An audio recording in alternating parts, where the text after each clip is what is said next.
یەکەم پرۆژێ ئێمە لە مانجی 11 2010ەوە بیرۆکێکی ئاوا هاتە لە مێشکمانەوە هەیە مێشکی خۆم و خێزانم کە بکەین بە ئیشی دەست کرد بەڵام چ دەستکردێک کە لە کوردستان زۆر بەهای پێ نەدراوە یان نییە یا تااقەت و تەحملی شوای نییە کە لەسەری ئیش بکرێ سەرجەم ئیشەکانی ئێمە لە سێشت پێک دێم خاک دار ئاو لە دار بەرهەمی مێزی ناوەڕاز مێزی نانخواردن تەپڵک مێزی تیوی و لە خاک و ئاویش قاپ و شتی دەستکرد و ئەمانە دروست دەکەین.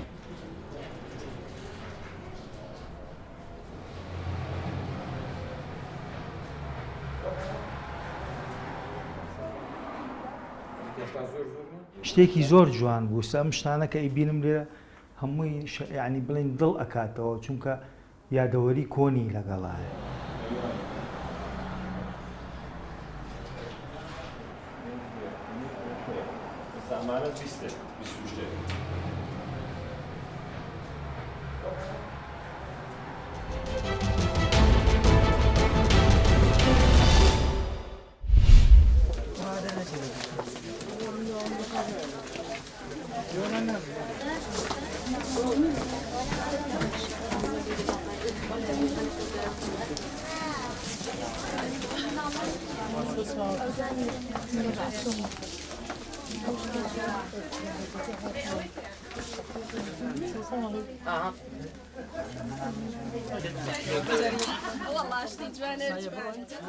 زیاتر لەبەر ئەوەیە مەسەلەن نرخێکی کەمە نەخشەکان بەردەستن هەمویان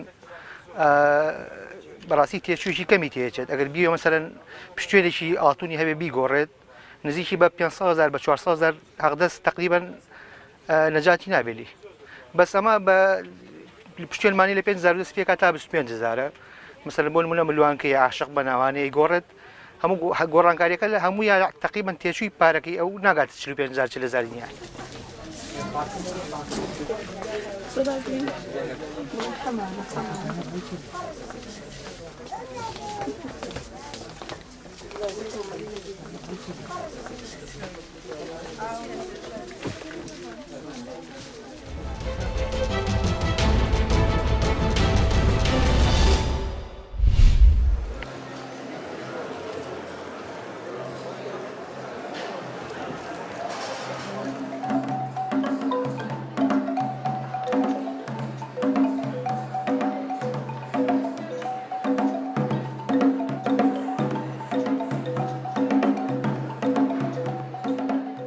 Ich komme aus Schleswig-Holstein, Ratzeburg und besuche meine Schwester in Berlin und die hat mich gefragt, ob wir hier zum Basar gehen, zu dieser Messe. Und ich bin total überrascht, wie vielfältig das ist, was für ein tolles Angebot die haben. Schon viele Sachen gekauft, die ich eigentlich gar nicht kaufen wollte.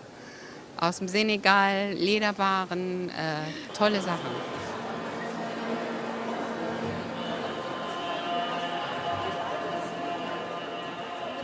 Kashmir, which is the northern part of India, which is a valley of Himalayan mountains called Kashmir, and Srinagar is the capital of Kashmir. So where I'm coming from is basically the hub of handicrafts.